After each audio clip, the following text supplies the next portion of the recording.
Yeah, so and we're starting, but I agree with you. This seems to be a lot of centers just kind of coming out of the blue and saying, "Hey, we're doing a 100 PC LAN center in the next 6 months. How can you help us?" Type of thing. That was the situation with the guy last night in Canada. It's just like, whoa. But Right. more and more of those places are coming out doing triple digit PCs. Right. And So again, that's what we've always recommend, like you got to go big or there's no reason. I just shared this with another call yesterday, like I don't understand why people would build out a facility with only 20 stations, and it's kind of the fight we have with virtual reality stations, same sort of thing. Like how many customers can you serve in a day or in an hour or in a month and like these VR centers, it's so cool, but it's kind of like an escape room or something. You've got to charge so much per yeah. person, and then it becomes a thing they only do like once every 3 months on a special occasion because it's so expensive. Hmm. So I don't know. I don't know if we could talk about that for a while, but Yeah. let's Let's get into it man, because we holy got cow, it's been got so forever. much to talk about. I'm not going into that. We do it every time. Let's just hit it. Let's hit the road running. Welcome to I'll the hit the road running. Twitchcast. He's Zach. I'm Jason. Topic one. Topic one, we get on a plane, we go flying to Las Vegas to attend a convention that we booked a booth for 3 days, I think, before the show. I actually signed the contract to book the booth. We buy a plane ticket last minute. We fly out, J Mac, Dustin, and I.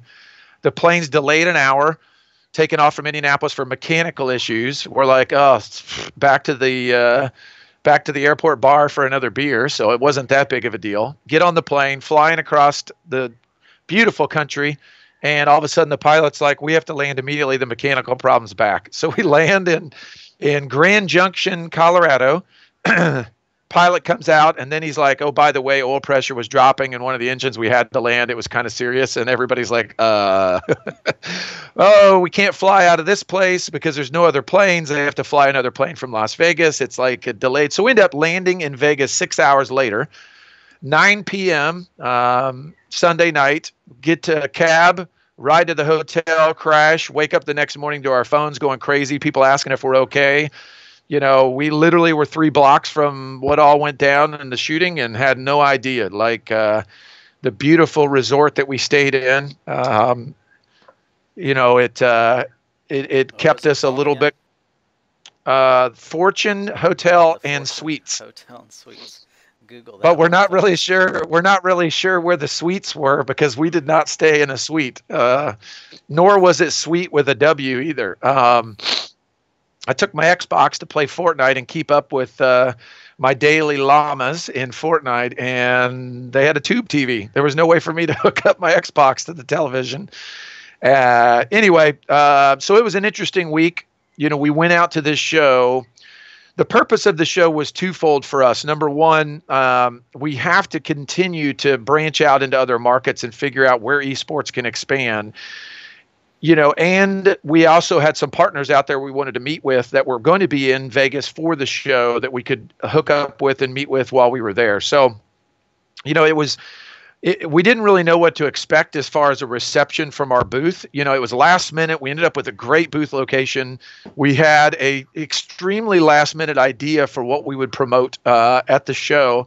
And obviously, as you edit this, if you want to put up a screenshot of what we took with us, but we created a Cliff Notes, how we thought esports could work in a casino environment, nothing to do with gambling, nothing to do with betting, just literally putting in competitive esports into a resort or casino to attract players to your facility that will sleep in your hotel rooms and buy your food and drinks. And, if they want to get into the other entertainment gaming aspects that you've got, that's their choice, but you're reaching these people in a different way, at a different method. So got out there.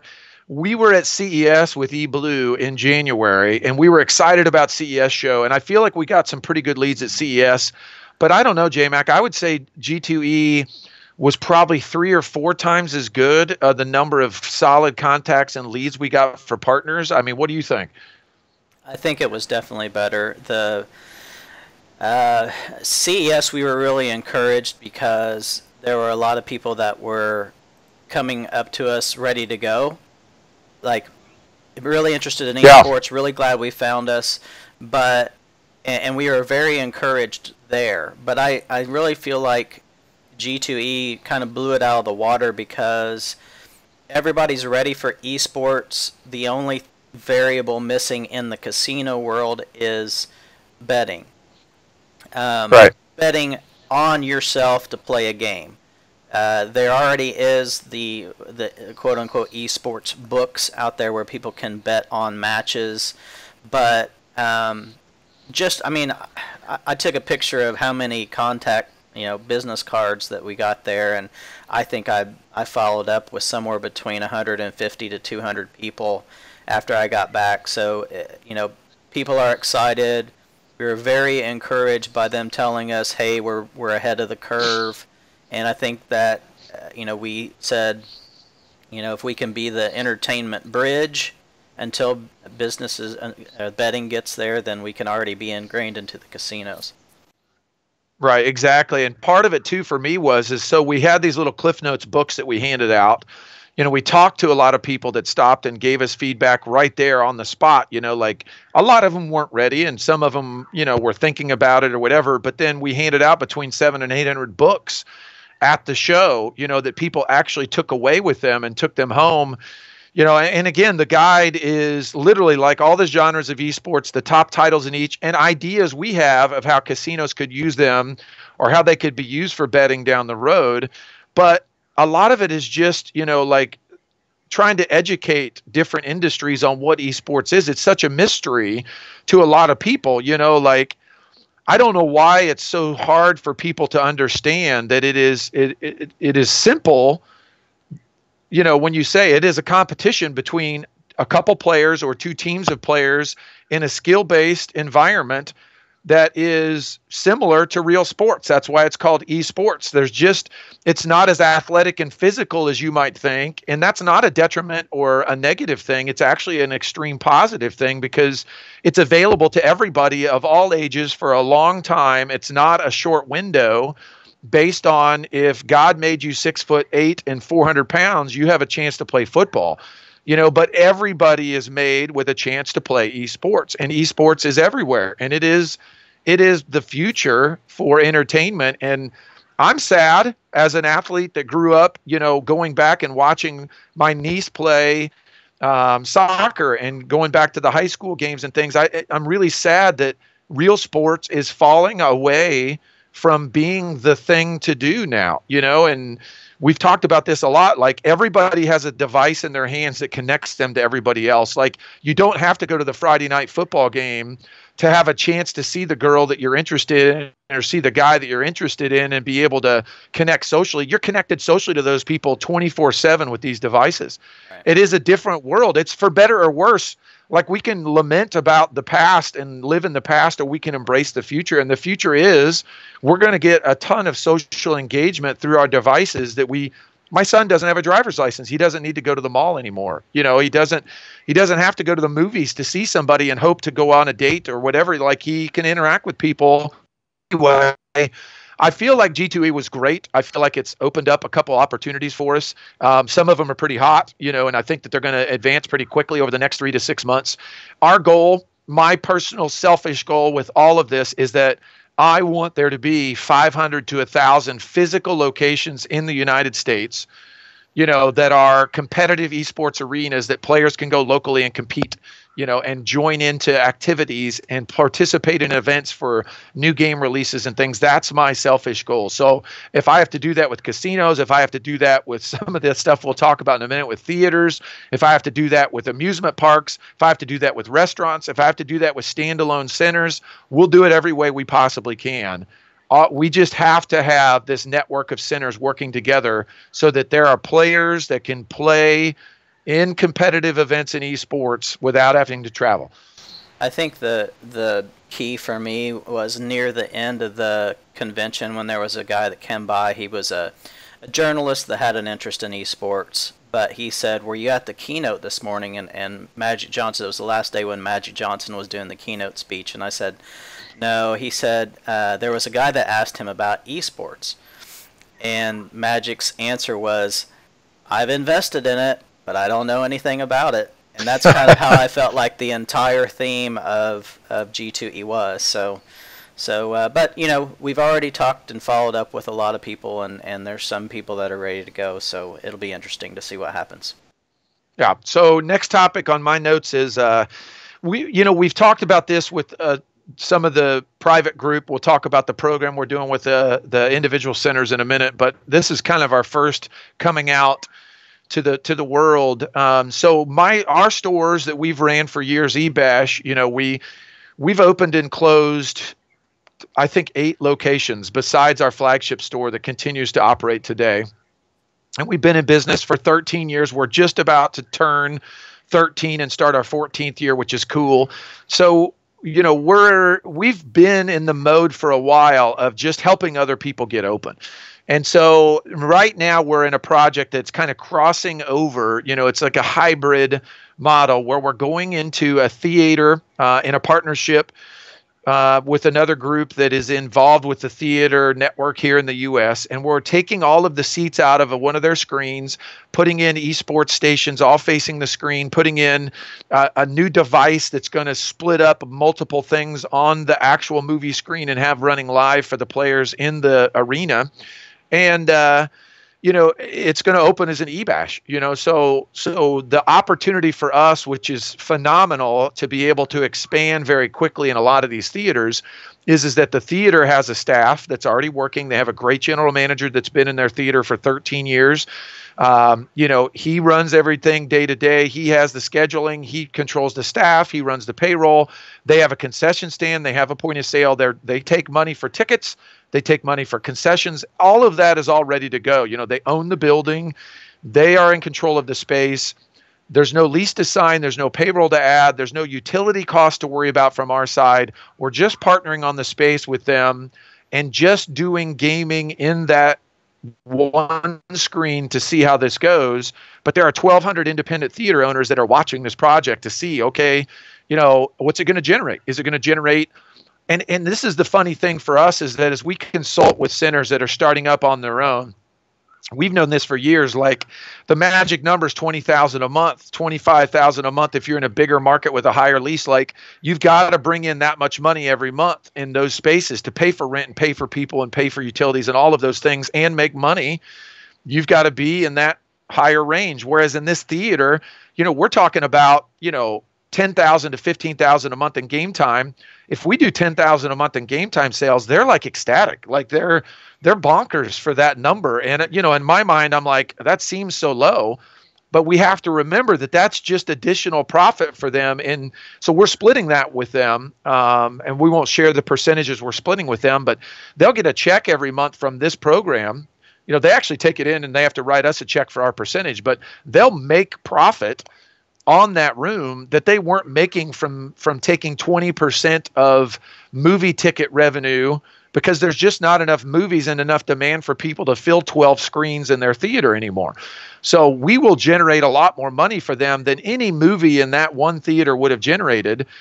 The only downfall that the theaters have been a little hesitant on is like when they have blockbuster seasons, when there's blockbusters out that take over 5 or 6 screens for one movie, all the other movies get moved over. But honestly, I think they're going to figure out pretty quickly that they can tier those movies different days of the week or different times of the week in the same theater, still offer the same amount of movies, and dedicate 1 or 2 screens 7 days a week to esports and esports gaming. So as part of this process, you know, we're really fine-tuning the model of this partnership idea. So they'll offer eBash pricing, they'll offer eBash packages like birthday packages, group rates, events that we run. Like they're gonna just piggyback off of all of that. So we're gonna be handing them the how to run their center, and their staff at the location will just follow our lead on, hey, Friday night is going to be a Madden tournament, and Saturday we're going to have this game release party with the Oculus Rift, and Sunday we're going to have another tournament. You know, but in the meantime, players can do the eBash VIP program. They can, you know, buy 3 hours for 12, like all of those packages we just hand to them and they run with, and it will be an eBash location. So eBash Peoria is where it's going to be in Illinois. It's about 3 hours from here. Third largest city in Illinois, I feel like, right in the center of the state. So it'll be a great location to hold tournaments for the whole region. It's pretty close to Chicago's, I think, only an hour and a half away. St. Louis, I feel like, is maybe only a couple hours away. Indianapolis is only 3 hours away. So it really fills that middle of the Midwest void. And I've never been more excited about the future for us because I feel like there is no risk. We're using our equipment. We're buying some new equipment as part of this project to put in there. If we go 6 months and it doesn't work, it's literally we take the equipment out and we put it in another location. But I can't imagine, like most of us that have been in business forever, we make $15,000 to $20,000 a month in sales. Like that's most of us making that range. Better months, obviously it goes higher. To like December timeframe, we'll get close to $30,000 in gross sales in a month. Like I can't imagine us not doing $10,000 a month in sales in game time in this location. That's not a number that is difficult to achieve. As long as, it cannot be in the middle of nowhere. It's got to be in a community that actually is big enough to handle it. For those that don't know, Peoria is a pretty big city. Like yeah. I was surprised at the size of the city. Right. It's 110,000. But then we looked at like the metropolitan area is, I forget, it's like 350 or 400,000 in the metropolitan area. I mean, it's not a 1 million person location, but it is not, small town USA either. I mean, it is a sizable, I think there's 5 or 6 theaters still in that city. I always look at the number of theaters because they've consolidated over the years, and you can usually tell the size of the entertainment budget for a town by how many theaters and how many screens they have. And they've got 5 theaters, and all those theaters have multiple screens. So I think it's a pretty sizable community. We've already looked and seen there's a nice Smash Brothers tournament scene that runs there. There's esports happening in that city already. It'll be easy for us to reach out, get that community excited about esports. And again, it's not just about tournaments. It's a lot about tournaments and having that regular schedule of events, but then the casual players that just come in and play on a regular basis. So, mom comes in. I mean, if you think about this in a theater concept, mom comes in, she can buy 3 hours for her kid in the theater esports arena and go watch a romantic comedy by herself in the other room, And what I love about this theater, again, we don't want to spend too much time on details of this, but their popcorn and everything is super reasonably priced. Like a lot of theaters we go into, it's $20 for a popcorn and 2 large drinks. I mean, they have a $2 and $3 combo. A large bucket of popcorn is $5 with free refills. I think, and they do real food, like they have chicken fingers and a bunch of other stuff, and they have a kitchen. So I don't know, like I don't want to be super optimistic about it, but I do think we're scheduled to open in 2 weeks. We got to be open before November. We'll talk about why here in a minute, but we're already taking that concept and that model and looking at working with a partner we met at G2E that owns multiple bingo facilities. And same sort of concept, like they have a kitchen and they already have staff there that runs it, and they do bingo 7 days a week. And they have space that they could put this in with a separate entrance with parking in big cities, that are, I don't know, like I think that model works really, really well for both us going in with no liability. We get to branch out and open a new eBash location. They take 13 years of experience. We come in and give them the model, and we stay with them the whole time. Like we're not going anywhere. It's not like a consulting package where we jump in with them. I mean, we give everybody the same amount of effort. I want everybody to succeed. But with a consulting package, you pay us to plan out your store as a startup package, and then you pay us to help get your store open as an operating package. And then you're kind of on your own, like we don't have an ongoing contracting package that we offer for consulting, because if you're an independent owner and you're building it up, like part of it is you've got to learn how to do all that stuff. You're going to run your own thing. Like it would be too expensive to pay us on a regular basis to be plugged into your individual store like that. However, in this model, share the revenue from the store, it's very advantageous for us to stay plugged in. Yep. So Yeah, so again, we're looking at a bingo setup. We're looking at the theaters. We're looking at maybe possibly doing this with some casinos and some other people that have reached out to us that are in other industries, like amusement parks, property owners. Like, surprisingly, we've had some property owners call us that, hey, I've got money to invest. I've got this space that I own that, again, takes the whole liability and burden of paying for a lease or buying a building and making a payment to a bank. Like, I don't know about everybody else, but that is a gigantic piece of what everybody does. So our store at eBash here, like, I make a $4,750 a month rent payment on this space. I've been here in this building for 11 years. For 13 years, we've paid for space for this building. It is a huge expense for what we do in this business. If that goes away and becomes part of a partnership with somebody that owns a building, I mean, man, it's just like weight lifted off your shoulders. It no longer is so much pressure to have these high dollar sales months to try to pay that and then try to figure out how to pay your people and try to figure out how to make a profit and reinvest in the business. So really excited about that expansion and those things. Let's move on to events and talk about events. So this is an extremely exciting time for us, as ggCircuit. Before we talk about events, let's touch real quick on the software, because we didn't have that on our notes. Okay. And we had a great meeting this morning with Ross, and we're talking about, like, I know we've been dormant for a while or seeming. Right. Okay. So one of the things that we've done over the past 6 months is we started this point of sale project. We realized that we needed to have, like, point of sale itself is not a big project, like setting up a database with products and selling products and putting a barcode on it, like that itself is not that big of a project. But we didn't want to just do that in a typical web interface where you have to have a mouse and keyboard available. And we've been big our entire time on being mobile friendly. We want to have touch pads at the front counter. We want to be able to use phones or tablets and walk around the store.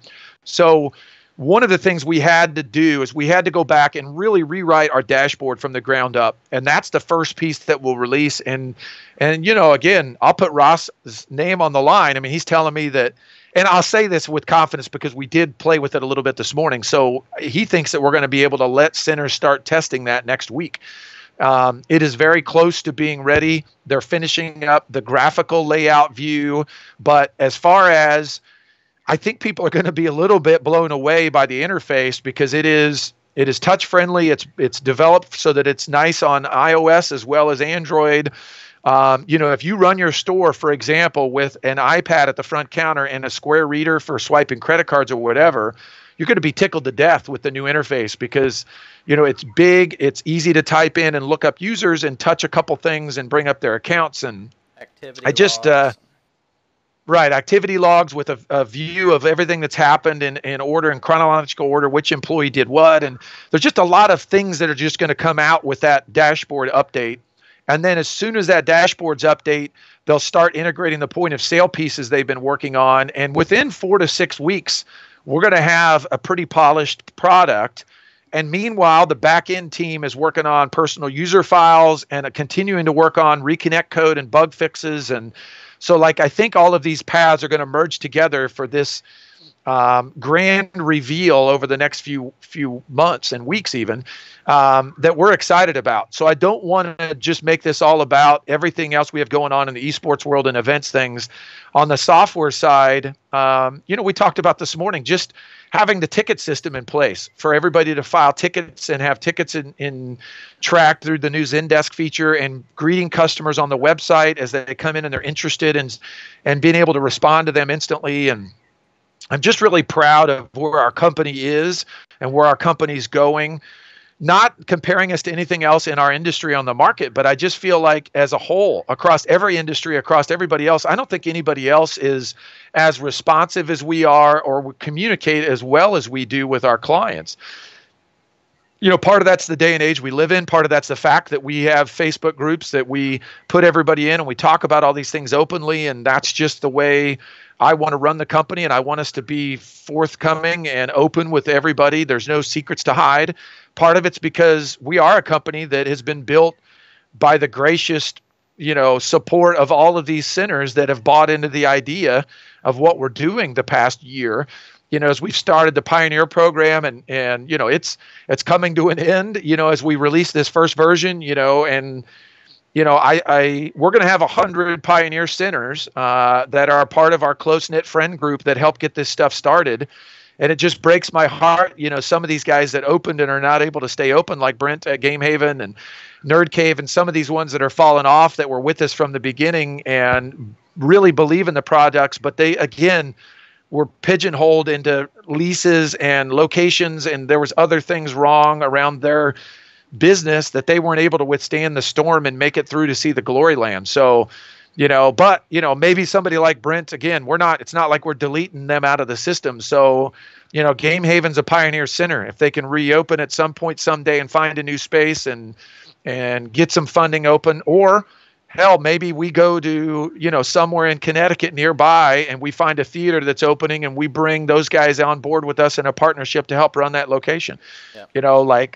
That's my favorite part about this. It's like a very close-knit group of owners and operators that all work together. Half the time, JMac, they answer their own questions. Like somebody's got a business question they post in the owner group, and some 5 or 6 other people post answers to it right away. I love it. I mean, I think it's the coolest thing ever. Yep, agreed. Sorry, talking too much. You don't get to put in a word. All right, so events. First, let's talk about PUBG. So we got access finally to PUBG servers for ggCircuit last week. We don't want to mark materials out, and we just started getting the word out to Saturday and Sunday, and we had our first night yesterday. I'll tell my opinion in a little bit, but I'll let you go first because you were really involved with checking the players in, and we really want to make sure the players are at a local LAN center and that whole part. But I'll share my opinions from seeing the server side stuff in just a minute. But what do you think? I think for the first night it was good. I'm not really going to throw anybody under the bus, but we weren't prepared. We weren't prepared for the players. We needed to do a practice before the practice. I think, man, my internet connection's being really crappy today. The problems a lot of time is consistency. You've got to be on a period of time, same night, same week, same game. So we'll keep with Team Tuesdays, but I think, what we learned yesterday is, you got to pick one format a week and kind of stick with it. Like having 2s and 4s going at the same time really split the players up, and it didn't make it as fun. Now, granted, we may get 4 or 5 weeks down the road and have 100 to 200 players showing up every Tuesday, and we can run a 2 server and a 4 server, or 2 servers and 2 4 servers. But I think what we'll do probably for next week is we'll define on Team Tuesday exactly what it's going to be, and it'll just be the same thing the entire night. The other thing we talked about doing was having start times that are fixed. So, like the servers will start at 7 and at 7:30 and at 8 and at 8:30, like on the hour and on the half hour, there'll be a server starting. So if you miss one of those, you just wait. You don't really start one in the middle. You just wait until that time is ready to go, and then you start that server up at that given time, unless there's not a minimum. And then those people just wait till the other server's done, and then they would jump in the main server with everybody else. So I was excited about it. I think we're going to have to stream it. From our side, we're going to have to stream the server stuff because it's way too cool. The server tools, like Mark and Dustin, as they were running them yesterday, we'll have to figure out how to do this. It'll have to be delayed. It's really fun to watch, though, because you can see all of the players and zoom in on the map and see on the map where everybody's at and see where every team's running. It's very interesting to watch. You can see the supply drops coming in, and you can see the players that are thinking about trying to get the supply drops, and you kind of know when there's going to be a conflict, and it'll be an extremely fun thing to stream. And so that's one of the things that we took away from last night is we've got to get the stream up and running. It doesn't even really need too much commentating other than the guy that's controlling the server just needs to kind of talk about, where they're going and who they're watching. And just there needs to be a better way of identifying, who the centers are. Like the fun part about it to me would be like, here's 2 guys from Land Mob, and here's 2 guys from eBash, and here's 2 guys from Gamers Funk, and watching how and let we know who they are. So I remember somebody from Land Mob 4742 which made it easy to see who they were. But I thought it was great, and I think it's going to be. I think the teams on Tuesdays and the solos on Saturday. So finishing up on PUBG, so I think it's very important for us to stay consistent with it. Teams on Tuesdays, solos on Saturdays. It's great news that players from other countries are able to join. We will try to work on maybe doing a different set of servers fired up at different times, because obviously that time frame is not that good in the U.S. compared to, and that gets the West Coast better hours, and even like Devin out in Hawaii better hours. So Saturdays will probably run till maybe even 4 a.m. Eastern, because either Mark or Dustin's usually working the lock-in, and they can keep the servers going throughout the night. And if we need to get a couple other people involved, Jake is a big help. Depending on his schedule, he may be able to help with some of that stuff too. So we'll probably run them later this Saturday as a test, just to see if we keep them going past midnight Eastern, 1 a.m., 2 a.m., 3 a.m., when that time frame is where it kind of dips off a little bit. But weekdays, we may run it till 1 or 2 a.m. Weekdays on a Tuesday, I don't think we need to run it till 2 or 3 or 4 a.m. Eastern, because a lot of the East Coast teams will start falling off. So again, it's all part of having things going on and being consistent with events and activities. So if PUBG continues on those nights, we can check off something to do on Tuesdays and an extra thing to do on Saturdays for all these LAN centers. Sweet. Are you still good? Yeah. It's so weird with you frozen on my screen. All right, so that leads us into Zehn Masters. So Zehn Masters is, something I've been working on for 3 or 4 months. I really wanted to take a level of ggCircuit competition to what I call the pro level. So this is what we're referring to as our pro series for ggCircuit. Zehn is a name we came up with. There are 10 games in the series, and Zehn is the German word for 10. So it's Zehn. We just have reached out personally to 16 to 20 centers to get a nice spread out geographical number of centers on the U.S. to work with a couple sponsors. I don't know if the sponsors are going to be able to pull the trigger fast enough for us this time. So we literally just need 16 centers. If we can get to 24, we might do 24. I'm going to announce everything this Friday. Zehn Masters will be what I think is a very, very crucial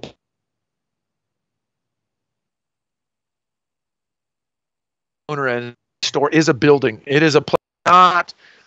It is not brand. It is not a community. It is not something that we could use to, like, putting eBash on a shirt just is something somebody would buy and take out to let people know that's a place I go to. Think about it like this. I don't see a lot of people that have a Buffalo Wild Wings shirt. A lot of people love to go to Buffalo Wild Wings, but they don't sell a lot of shirts, for Buffalo Wild Wings. I think of sporting teams and things. You don't go buy a Lucas Oil Stadium shirt. You go to Lucas Oil Stadium to watch the Indianapolis Colts play. You buy Indianapolis Colts shirts, and that's what you support, and that's your local team. So at eBash, we are working on brands, and I'll just it's not a secret or anything. We've got the logos and things are almost done. So our store here will be called the Wabash Valley Highlanders, which is to do with Terre Haute, means high ground. Wabash Valley is the area around us. The Peoria team will be called the Peoria Steel Cats. It's a very big steel city. Caterpillar's headquarters is currently there. It's moving, but a lot of people will still work for Caterpillar there. So there's some reasons why we're creating that and moving forward in the Zehn Masters series. So 16 locations around the U.S. will participate and hold qualifiers to produce one sponsored player or one sponsored team for that game. So at eBash in Terre Haute, we will hold a tournament for sponsors' names on the back. They are the best Madden player in our area, not representing our store, because, again, it's a little bit goofy to think about representing the store, but they're going to represent the Wabash Valley Highlanders. So they are now sponsors. So basically what we'll do is, we'll have a Madden tournament at eBash 3 weeks before the WAN event. So it's the old ggCircuit. We love WAN, wide area network tournaments, where it is a full team or a player representing one location against other locations online, it is not play from home. It is definitely a WAN event. You have to be at a local center to compete. So our local center will hold a local tournament to proudly represent and embrace that person as our sponsored player. We'll get them a jersey. It'll say Wabash Valley Highlanders on the jersey. It'll say Madden maybe on it. You know, like we'll make sure that player knows they represent us and our gaming community in this tournament online. And then the tournament online will have a prize pool. And the prize pools in these tournaments are not humongous each. It's a $20,000 series, but each tournament is between $500 and $2,000 payout per tournament. So we're not trying to get the team that is 5 hours away to drive in to play to win money at your store. If they do that, they'll have to come to your qualifier, and they'll have to play in your qualifier and win that. And they win nothing from that except a jersey. And then they don't get any of the benefits of playing for free or getting sponsored drinks or anything if they live far away. And then they have to drive back and play in the online tournament. So we're really trying not to discourage, those teams to travel, because eventually we'd love to get a LAN center near those teams that they can go represent that local center. But for now, it's all about building your community around that brand in your city, in your metropolitan region. You're going to be representing those gamers, and it gives you something then to market, and it gives you a purpose, and it gives you a defined set of guidelines on how do we handle esports at our store. This is a very high level commitment to esports. So not everybody's going to be interested in doing it, but I personally feel like anybody that doesn't do it is missing the boat. Unless you have some other really good form of revenue coming in, like you are a big restaurant or you a bar with a lot of liquor sales or something else, like you are going to fall into this trap after years of just being a place people hang out and play. That is not acceptable anymore. Like everybody has this stuff at home. They can play at home. They can do all this stuff at home. Like if you don't have a thing that represents what your center's about, then this needs to be the thing. And it takes work and it takes effort, and you're going to have to market it and you're going to have to promote it. But that's what we should all be doing. Every week, every month, every day of the year, we should be talking to every customer about, dude, do you play PUBG? You need to be here on Tuesday nights and represent our center. Man, do you play League of Legends? We have this tryout and we sponsor a team and they play in these online events, and you can only play if you represent a local center, and there's 16. I mean, those are things that players will get excited about. And again, I think players will be happy about it because they know we're not doing $10,000 single game payouts that are going to attract these bigger teams from all over. And a lot of these bigger teams are so spread out, they're not going to all travel from 5 different directions to come to your location to play. This is really narrowing it down to what exactly that I've been dreaming of forever, is building local communities of gamers, giving them a chance to find out how good they are locally. And then once you figure out if you're the best locally, how good are you, in this region of the world against level competitions. Like obviously if you're the best team from Terre Haute and we put you against an LCS team in League of Legends, you're going to get your butt whipped. Like that's no chance for you to see how good you are at the next level. But if every other team in this WAN event are similar to you, they had to go through the local qualifiers, they had to fulfill this certain criteria to play, chances are we're going to put everybody on a pretty level playing field. Mm-hmm. Granted, somebody's going to have really, really good NBA players or Tekken players or whatever, but then other centers are going to have really good Rocket League players, and they're going to have really good. So throughout the series, the centers will be earning points, and we will crown the best center based on how their players do in these national tournaments in all these other events. I mean, I'm really excited about it. I think it's going to be a defining moment for ggCircuit. I think it's going to be a defining moment for my stores at eBash. Hopefully the other centers will embrace it as fully as we want them to, so that they can change the way their centers are operated when it comes to esports moving forward. Yeah. And we plan on doing these quarterly.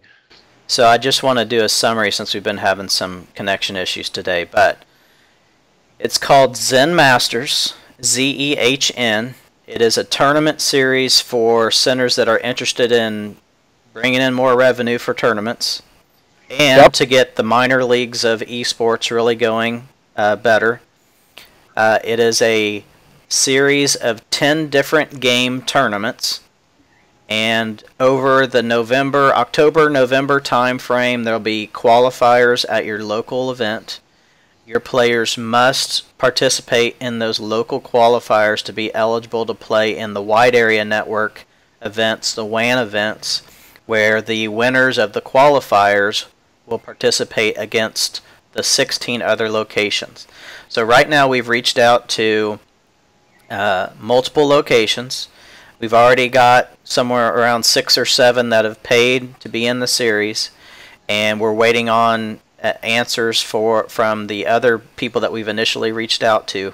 But most likely, if you're interested in participating, you need to let us know so that we can have you on the wait list. Right. I think most of the people will watch this first series and then we'll expand it for the next one in the spring. So this is the winter series. And again, we haven't talked about this yet, even between our disconnects on between the video feed or whatever, but it is an intense schedule of events too, because it is like Friday night, there will be a singles event.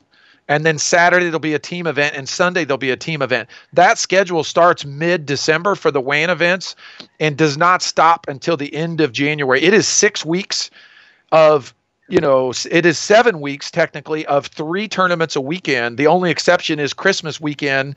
We're only having 2 Christmas weekend because Christmas is on a Monday, I think. So we're not doing a Sunday event that weekend, but we're doing a Friday and a Saturday event that weekend. So every weekend there will be something that is going on at each of these 16 centers, and it'll just be their player representing them in that tournament. So it's not like it consumes your store, it takes up a lot of your time for those things. But in the meantime, you need to really use that to promote and drive people to your store. Come watch our Madden player represent us Friday night. We're going to do our best to have most of these things streamed, but streaming it isn't as much benefit to the local centers as it is, come and show up and watch that guy play from the local center and cheer him on, or her, cheer that player on to see who's going to end up in the top 3 spots of that week's tournament. And then again, we'll take a month off and we'll play in the next one, and then we'll start the qualifiers for the next one. So we plan on these running, similar to what the ggCircuit, I'll call it the coin seasons, the run. It'll be a similar schedule to that, but we'll probably have them offset a little bit. So season 8 for ggCircuit will probably start in mid-January to late January when this thing's finishing up.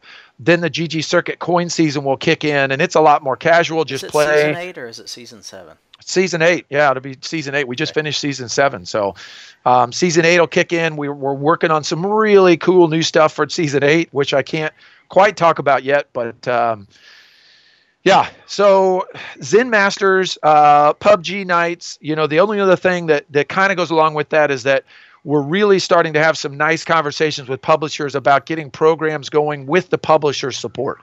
So, PUBG's given us the servers. I count that as a big, huge checkbox of publisher support. So we have the servers to be able to run these things, test out game formats, and get this regular series going. PUBG, we can't do cash payouts. That's one of their big things. So luckily for us, we have a cool coin system that players can earn coins for. Again, love it because it's not attracting like professional teams. It's just regular LAN center customers that love players. At the same time, if you're not taking advantage of this game, and we've said it before, even casual players, you're going to get people in if you have this game, and it's $30, at least as last time I checked. No, it is. But I don't know. Oh, hey, Rocco's hello. Saying hello. Rocco loves PUBG. I think if you're not trying to take advantage of these events, because I don't know how rare are these servers that they're giving out. Well, I think they've exclusively really limited them to like big time streamers and people with a lot of social media influence because that's where I don't know. Honestly, I have no idea if there's a lot of them out there or not. I know when you search for custom servers, there's not that many that show up. What I'm trying to say is if you are a small center and you have a couple of PUBG players, what better way to get them in your store to play with those people they always want to play with? Right. Because we've got locations all over the world that are going to get into these servers. And, for you guys that are outside in North America feeling a little bit left out because we don't have the PUBG servers available, just hang on because we're just trying to work the kinks out of this stuff, and we're already talking about doing servers in other areas of the world. Right. They've given us access to do servers in other areas of the world. You know, it's a staffing issue for us. Most of our event staff is based in North America. So running an event at the opposite time zone, you know, around the world is difficult. But also, like, again, we did a survey and we kind of got some feedback from customers that were interested in PUBG and doing some of these events. It was over 50 that responded from North America, and the other regions, no other region had more than 10 that responded. Now, that may not be fair. Maybe everybody doesn't pay attention to the Facebook group where we're talking about these things, but it is a pretty good indication of where we think we have responses. However, I think you can play across regions with little to no latency issues. It's just a time zone issue. So I don't know that we need to get a European one and an oceanic one going. I think we just need to get one in one of those regions going at a different time zone that works for those centers. And we can combine, you know, Asia, Oceanic, Australia with Middle East and UK in like an overlapping series where, you know, there's a 12-hour chunk that server's running, and it's mostly Asia and Australia to start, and then it kind of starts bringing in the Middle East and European people, and then it finishes with mostly Middle East and European centers because the Oceanic people have gone to bed. So I think, you know, again, we'll work in extra servers. They've told us, you know, if we fill these 2 servers up that we've got, they'll give us more. Like, they're very interested in what we're doing. They love grassroots. They love community projects like what we do, because again, we're not out there being like, hey, we want to run a $10,000 tournament. It's literally about local communities at a level above joining random servers online. Like, this is a very competitive setting, and it's very level competition because it is only people at LAN centers. So if you and your partner and duos are really good, but one of you is, you know, located in New York and one of you is in Los Angeles, you're out of luck. You can't play together in what we've got. It's literally just 2 people that go to that local center have to be on the same team. Yeah. So again, we'll wrap it up here. Just a little teaser on publisher support. So we're in talks with a couple publishers about adding support into the season system, adding support in with special in-game things that are only available at LAN centers through GG Leap. You know, it is, I know we've talked about this forever in North America because all of you centers in Asia have access to some of this stuff through a few partners over there in certain games. You know, I think eventually we're the company that reaches out across the whole world, and our software is going to be so good in the end because of the way we built it in the cloud and the license sharing ability we have between accounts, that I think we're going to see some really big stuff in 2018 as far as publisher support. And again, some of these publishers we're talking about are literally interested in making LAN centers stronger financially. Like, that is one of their metrics that they're asking us, how they can help make LAN centers stronger to keep them in business and drive events and hold special events at those local centers, because it is extremely valuable to them if they can have community things running on a regular basis at physical locations, so they can send out swag boxes to give away every month at the monthly get-together for their game. They want that as well. So they want those LAN centers to be strong. You know, if we can find a way that those LAN centers can get an extra $1,000 or $2,000 a month revenue by being one of these locations that hold these events, these people are all for it. They're not about making money from it. They want to just increase the popularity of their game and the community outreach of their game, because you've got to think about it. Their only option right now to reach their players is through their in-game clients and through social media or other forms of advertising. There's not a good way for them to meet their players physically somewhere. They love university clubs, and they're starting to look at university arenas, and they love the thought of LAN centers and esports arenas being a part of these programs as well. So, you know, it is a great time to be in business. If you're on the edge, hang in there a few more months. Things are coming down the road that are going to help you. If you can afford it and you want to get involved in these programs, definitely do PUBG. It's free. There's no cost to you. There's literally nothing you need to do except promote it, you know, to your local community. Promote the crap out of it, you know, the next few weeks. Team Tuesdays, solo Saturdays, just, you know, use that as much as you can to drive players into your store at $5 or $10 or $15 to join those nights. And then if you want to get involved, the window's closing this week. You know, we're not even really using this as a promotional thing, but if you happen to see this and you want to get into the Zen Masters program, like you've got to pull the trigger in the next few days, because we're announcing things on Friday. We've got some sponsors we're talking to. We've really firmed the number up at 16. We'd have to have 8 more on top of the 16 to go to 24. We're not going to do 18. We're not going to do 20. We're going to do 24 if we don't do 16. So we would need to have an extra 8 jump in this season. Otherwise, no big deal. It's not that long until we plan the next season, which will start probably February, March, and run March, April, May as a spring season. So don't fret if you miss this season. Just put your name on the list for the next season, I guess, would be my message to you. Make sure you let us know. And if you have questions or you haven't seen any information yet, just hit us up in the Facebook group or email us. We'll get you to the right place. There are 2 groups. There are 2 groups now. Yeah, I know. If you're in the owners group and you're not seeing this, make sure you're in the events group, because maybe some people haven't seen it, because we're primarily talking about all of this stuff in the events group. Right. But still, there's some people that just don't even have Facebook. So if they see this video, hit us up in our support chats, one of our Facebook groups, email. We'll get you where you need to be. Because I have questions from people and they just don't follow anymore. There's just too much stuff going on in our groups.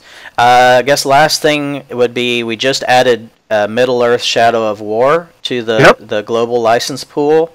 So another high-quality game that all of our pro and higher subscription levels are benefiting from. There's a couple more in the pipeline, I know. Yeah, there is. I just, again, like you, I don't want to say anything until it's 100% fact. Right. But you might mention, too, that, there's a dedicated person now that is going out full-time and looking to add licenses. Showcases, like back in the old iGames days. It's not a secret. Like, Mark's one of our partners in this that runs iGames. So any of the old centers that remember the showcases where you got the game early, you got dedicated copies for just your center to use and things, we're looking at bringing that back, that showcase program back where, like Shadows of War. Let's just use that as a great example. Like, it's one thing to put them in a global pool. It's another thing to allow a center to buy into a showcase where you get some posters, you get some swag to give away as far as a release party, and you get some dedicated licenses for just your center. So, like, you could then choose, if you wanted to give those out to customers at your center so that they can track their own progress in the game and track their own things. We used to do that a lot. With Battlefield 1, when it came out, we got 32 keys from iGames as part of a showcase. We kept 16 of them in our little pool for regulars, or for not regulars to use. And we picked our top 16 regulars and gave them the logins to those accounts, and they just use those. We couldn't automate it back in the day, but that was a benefit we gave to some of our regular players. Those things go a mile in getting those players back into your store, because you keep the email address to your store. They can't go home and use it and steal the password because you've got the email set to your store. So if they reset the password, you can reset it and it goes back to your email. But anyway, sorry, that's a little bit of a tangent, but I just wanted to let everybody know that is a new thing that we're firing back up again. And I think, again, 2018 centers will have a choice, for $100 or $200, you want to buy into this big event package that's mailed out to your store as a showcase. Or you can just wait, and a week or two later, it'll be part of the global pool, and everybody will share those licenses in the global pool as part of your subscription. Oh. All right. Until next time, whenever that may be. Nope. Next week, right? We say it every week. We shouldn't talk about how long it's been. That's true. Does that sound like you? No, it sounds like you. Why can't we do this more often? Oh, I got 5 calls today. Hey, you're scheduling calls for me now, so it's as much your fault as it is mine. Yeah, I keep you on task. Okay, all right. See ya. All right, bye, buddy.